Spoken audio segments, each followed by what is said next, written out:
काही दिवसांपूर्वी मला काही कमेंट होत्या की ताई तू कलर कोणता यूज करते, तर म्हटलं चला पुन्हा एकदा दाखवते मी तुम्हाला की मी कोणता केसांना कलर केलेला आहे.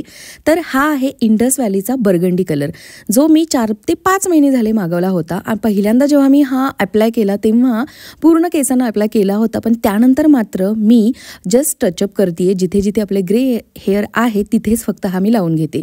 आज लास्ट आहे या कलरचा, म्हणजेच हा मी संपवते आज, म्हणूनच हा जितका होता तितका मी काढून घेतला आणि समोर जितके ग्रे हेअर आहे तितक्याच हेअरना मी टचअप करणार आणि उरलेला कलर मी हा असा लावून घेते. खरं तर हा लावायची काही गरज नाही आहे, पण तो वेस्टच होणार म्हणून मी जस्ट लावून घेतला. तर चांगला आहे हा कलर, तुमच्याचपैकी एका मैत्रिणीने सुचवलेला होता, तेव्हापासून मी हा यूज करते. म्हणजे हा पहिलाच बॉक्स आहे माझा, त्या अगोदर मी बी ब्लंडचा वापरला होता. तर बी ब्लंडपेक्षा मला इंडस व्हॅलीचा त्यातल्या त्यात अजूनच छान वाटतोय, कारण तो बराच वेळ राहतोय केसांवरती. हाय हॅलो नमस्कार, मी शुभांगी तुम्हा सर्वांचे एका नवीन व्लॉगमध्ये अगदी मनापासून स्वागत करते. आज आहे शुक्रवार आणि हे सारं लास्ट मिनिट प्रिपरेशन आहे बरं का माझं. मला गावी जायचं आहे, तेही उद्या सकाळी. पण मला माहिती आहे उद्या सकाळी तर काही होणार नाही, ॲटलिस्ट 4-4:30 होतील मला निघायला. पण म्हटलं ठीक आहे, किती लोड घ्यायचा ना कामांचा. सतत आपल्या मनावरती कामांचा ताण असतो, हे काम ते काम. तर म्हटलं जेव्हा आपलं आवरेल ना सगळं तेव्हा घर सोडायचं. मग 4 वाजू देत, अदरवाईज 5 वाजू देत, ड्रायव्हर आपला, गाडी आपली, जेव्हा पोहोचेल तेव्हा पोहोचेल. रात्रीचं जेवण हे माहेरी आयतं खायला जायचं. तुम्हाला सांगते, जेव्हा कुठे जायचं असतं आणि ही अशी आवरावर आपली सुरू असते ना, तेव्हा इतकी सारी कामं दिसायला चालू होतात, बापरे. आणि जेव्हा घरी निवांत असतो आपण नॉर्मल डेजला, तेव्हा नाही दिसत ही सारी कामं. असं का होतं, किंवा हे माझ्याच बाबतीत होतं का, नक्की कॉमेंट करून सांगा. तर मला आठवलं की फ्रीजमध्ये खूप सारं दूध शिल्लक आहे. आता 8-10 दिवसांसाठी आपण गावी निघालोय, तर या दुधाचं करणार काय. 80 रुपीज लिटरनं घेतलेलं हे दूध वाया तर आपण घालवू नाही शकत. म्हटलं चला या दुधाचं पनीर करूया. दूध घेण्यासाठी फ्रीज ओपन केला आणि नंतर लक्षात आलं, अरे यार, आपण काल रात्री जे काही सायचं विरजण लावून ठेवलं आहे, म्हणजेच दही लावून ठेवलं आहे, ज्याचं आपल्याला आज लोणी काढणं अत्यंत गरजेचं आहे. नाही तर ते तसंच पडून राहील जोपर्यंत आपण गावावरून परत येत नाही. पुन्हा लक्षात आलं की बोलले होते की गावी गेल्यानंतर आपण सकाळी मॉर्निंग वॉकला जाऊया आणि त्यासाठी शूज हवेत आणि ते शूज क्लीन नाही आहेत, तर तेही मशीनला लावून घेतले. आता अजून 1-1.5 महिना काही टेन्शन नाही. चलो पुढच्या कामांना सुरुवात करूया. लिप बाम लावूया. काय खरंच इतके कोरडे पडत आहेत ना माझे लिप, कदाचित हायपोथायरॉइडमुळे, कदाचित नाही त्याच्याचमुळे पडतात. तर ग्लॉस बॉस .&कीचा ग्लॉस बॉस असा एक लिप बाम आहे, vitamin C plus vitamin E वाला, SPF 50 आहे याचं. स्ट्रॉबेरी क्रश, काय नाही, जस्ट टिंट वाला आणि सॉफ्ट होतात, पण थोड्या वेळाने पुन्हा कोरडे पडतात.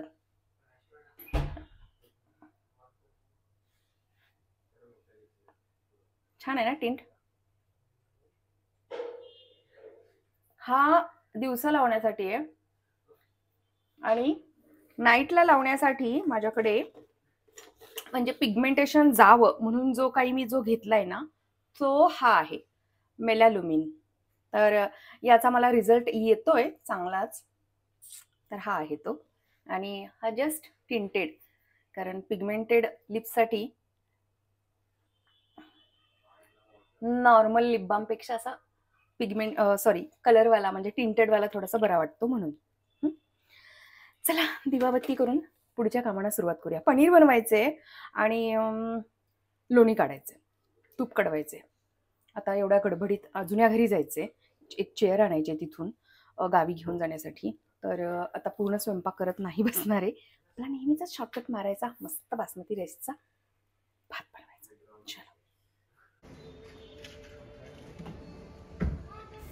मी आता तुम्हाला म्हटलं की जुन्या घरी जायचे, एक चेअर घेऊन यायचे. तर झालं असं होतं की जुन्या घरी माझ्याकडे एक जुनी टॉयलेटची चेअर होती आणि आईचा मला परवा फोन आला की म्हणे तू यांना म्हणजेच प्रवीणना त्रास नको देऊ, एकटीच जा आणि 2 व्हीलरवरती चेअर घेऊन ये. म्हटलं शक्य नाही, कदापि शक्य नाही. आणि तू जावयाला फोन करून सांगितलंस तरीसुद्धा ते तुला सांगतील की ती जाणार नाही टू व्हीलरवर, आणतो मी जाऊन. तर तेच झालेलं आहे. आणि आज आता 11th आरला म्हणजे उद्या निघायचं आहे, तर ती अजून चेअर आलेली नाही आणि ती आठवणीने गावी घेऊन जायची आहे. तशीच ती पडून आहे. जुन्या घरी माझ्या टेनंट आहेत आणि ते वापरत नाहीत कारण तिथेही कमोड आहे. तर म्हणूनच आता हे सारं उरकून पुन्हा जुन्या घरीही निघायचं आहे. आहो ऑफिसमधून आलेले आहेत. मस्त त्यांनी कॉफी केली सगळ्यांच्यासाठी कारण मीही खूप थकलेले होते.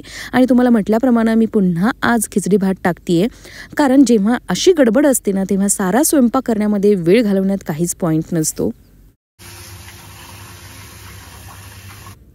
आता आहो ऑफिसमधून परत आले आहेत, तर थोडासा लोड हलका झाल्यासारखा वाटतोय कारण ते आता मला मदत करणार प्रत्येक कामामध्ये. त्यांची सुट्टी सुरू झाली, उद्या निघायचं म्हटल्यावर मी लवकर कामं आवरणं सगळं गरजेचं आहे.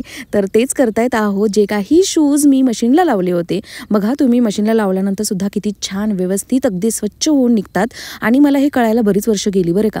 मशीन तर माझ्याकडे खूप 2010 पासून आहे, पण मशीनला सुद्धा हे आपण शूज लावू शकतो हे मला बरीच वर्ष माहीत नव्हतं.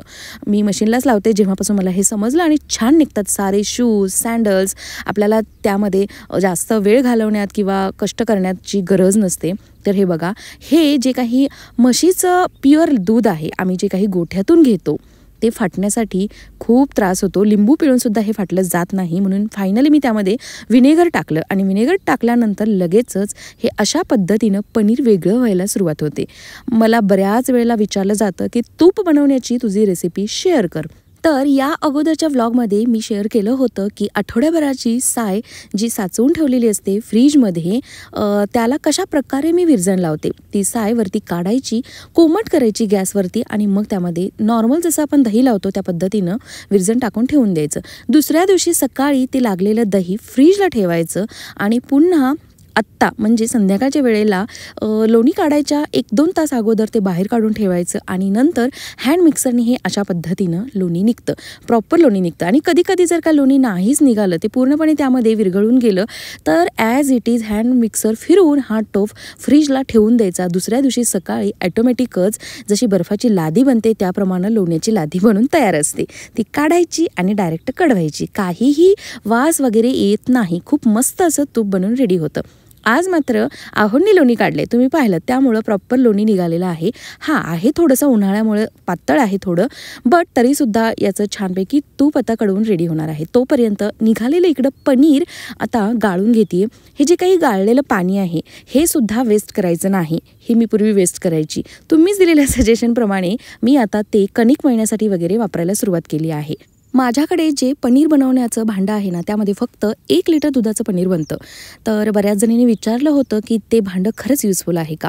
जेव्हा अशा पद्धतीनं 2-2.5 लिटर दुधाचं पनीर बनवायचं असेल त्यावेळेला ते भांडं वापरण्यात येत नाही, म्हणजेच त्यामध्ये नाही बनवू शकत आपण. मग पुन्हा पूर्वीची ही ट्रेडिशनल पद्धत जी मी यूज करायची, मोदक पात्र घेतलेलं आहे, त्यामध्ये कॉटनचा एक कपडा आणि जे काही पनीर निघालं आहे त्यावरती काढून घेतलं आणि स्वच्छ नळाखाली धुवून घ्यायचं आहे. कारण व्हिनेगरचा किंवा जर का लिंबू पिळला असेल तर त्या लिंबूचा सुद्धा त्याला स्मेल येऊ शकतो म्हणून. आणि आता पुन्हा बांधून घट्ट ठेवून द्यायचं आहे. अशा पद्धतीनं त्यामधलं सगळं पाणी नितळवून घ्यायचं आहे. मी बनवते म्हटलं आहोंना, तर उगाचच आहोंची मध्ये लुडबुड सुरू आहे.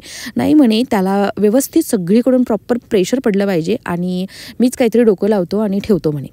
सध्या यूट्यूबवरती एक व्हिडिओ व्हायरल होतोय ज्यामध्ये बाहेरचं जे काही पनीर आपण खातो ते कसं खराब आहे किंवा अगदी विषास समान आहे हे सांगितलं जात आहे. तुम्ही पाहिलात का व्हिडिओ? पहा आणि नंतर कळेल तुम्हाला की घरी पनीर बनवणं किती गरजेचं आहे आणि अगदी इझी आहे. हो, अगदी कमी वेळात होतं. फक्त सवयीचा भाग आहे. एकदा सवय लागली आपल्याला की आपण बाहेरचं पनीर कधीही खाणार नाही. हे इतकं मलाईदार आणि टेस्टी लागतं ना घरचं पनीर. जेव्हापासून मी घरचं पनीर बनवते तेव्हापासून मी ते डीमार्टचं सुद्धा पॅकेट आणायची, ते सुद्धा सध्या मी बंद केलेलं आहे. 2-3 महिन्यापूर्वी मी लास्टचे डीमार्टमधून ते पॅकेट आणले होते अमूलचं आणि गोवर्धनचं, तर ते सुद्धा मी हल्ली आणत नाही. तर हे बघा, झालेलं आहे एक पेंडिंग काम. जे काही दूध शिल्लक होतं त्या दुधाचं पनीर बनवून झालेलं आहे आणि दही पण लावून झालं. काही दूध उद्यासाठी चहा कॉफीसाठी ठेवून दिलं आणि तुम्ही पाहिलं की लोणीसुद्धा काढून आता कडायला ठेवलेलं आहे. आणि आता निघालेलो आहोत जुन्या घरी. त्या अगोदर एक काम आहे, जे की डायनिंग टेबलची एक चेअर आम्हाला ज्या शॉपमधून आम्ही हा डायनिंग टेबल बनवून घेतला आहे त्या शॉपमध्ये द्यायचे आहे.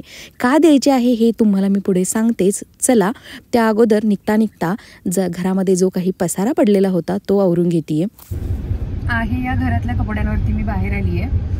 मी कुठेही उतरणार नाही खाली. चेअर इथे मध्ये बसवली आहे, आता अंधारात दिसत नाही. आणि ज्यांनी आमचं फर्निचर सगळं बनवलंय, म्हणजे कार्पेंटर ज्यांचे होते, ज्यांचं काम होतं, त्यांच्याचकडून आम्ही हा जो काही डायनिंग टेबल आहे तो बनवून घेतला होता, कस्टमाइज करून घेतला होता. तर त्यांच्याकडे ती चेअर द्यायला निघालोय. त्यातून कुरकुरकुर आवाज येतोय. मला डेफिनेटली गॅरंटी आहे की त्यांच्याच दुकानातून आलेली वाळवी वगैरे काहीतरी असू शकतं त्यामध्ये, किडा वगैरे. कारण जेव्हापासून ती चेअर आली आहे तेव्हापासून आवाज येतो त्यामध्ये. द्यायची करत राहून गेलं आणि हल्ली तो आवाज वाढायला लागला आहे. चला, मी दाखवते ते शॉप कोणतं आहे. माझ्या घरामध्ये जे काही तुम्हाला इंटिरियर दिसतंय किंवा फर्निचर दिसतंय ते कोणी बनवलंय, तर द फर्निचर हाऊस या नावाचं एक देहू रोडला म्हणजेच लक्ष्मी चौक मोशी इथे हे शॉप आहे. या शॉपमधले जे काही लेबर आहेत त्यांचे, आणि मिस्टर ताहिर खान हे ओनर आहेत. तर त्यांच्या लेबरनी केलेलं ते काम आहे. त्यांचे कारागीर होते ज्यांनी इतक्या सुंदर पद्धतीनं आमचं फर्निचर बनवलेलं आहे. मटेरियल सारं आमचं आहे. घराशी रिलेटेड जे काही फर्निचर बनले तुम्हाला माहिती आहे की ते सारं मटेरियल आम्ही आणलं होतं. पण हा जो काही डायनिंग टेबल आहे तो सागामध्ये बनवलेला आहे पूर्णपणे, आणि ओनेक्स मार्बल आहे त्याचं. तर तो याच शॉपमधून आम्ही बनवून घेतला आहे. यांनी इम्पोर्ट केला होता तो स्टोन. सागवानी, प्युअर सागवानीमध्ये बनवायचं हे आमचं ठरलेलं होतं. तर त्याचसाठी म्हणजेच त्या चेअरमध्ये आवाज येत होता. आणि आता ते पैसे घेतील का, तर नाही. लाईफ टाईम आमच्यासाठी फ्री ऑफ कॉस्ट ही जी काही म्हणजे जे काही मेंटेनन्स आहे यांचा तो ते देणार आहेत. तर पैसे वगैरे ते घेणार नाही आहेत. चेअर दिली यांच्याकडे. आणि आता चला पुढचं काम जे की आहे जुन्या घरी जाऊन टॉयलेट चेअर घेऊन येणं.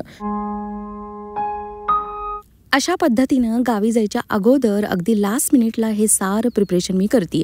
चला, याच नोटवरती आजचा हा व्हिडिओ इकडंच एंड करते. व्हिडिओ आवडला असेल तर एक लाईक नक्की करा. चॅनलवरती नवीन असाल तर प्लीज चॅनलला सबस्क्राईब करा. पुन्हा भेटेन उद्याच्या व्हिडिओमध्ये. उद्या तर मला भयंकर काम असणार आहे आणि ते सारं मी रेकॉर्डसुद्धा करणार आहे. चला, भेटूया उद्याच्या व्लॉगमध्ये. तोपर्यंत स्वतःची आणि स्वतःच्या कुटुंबाची काळजी घ्या. बाय.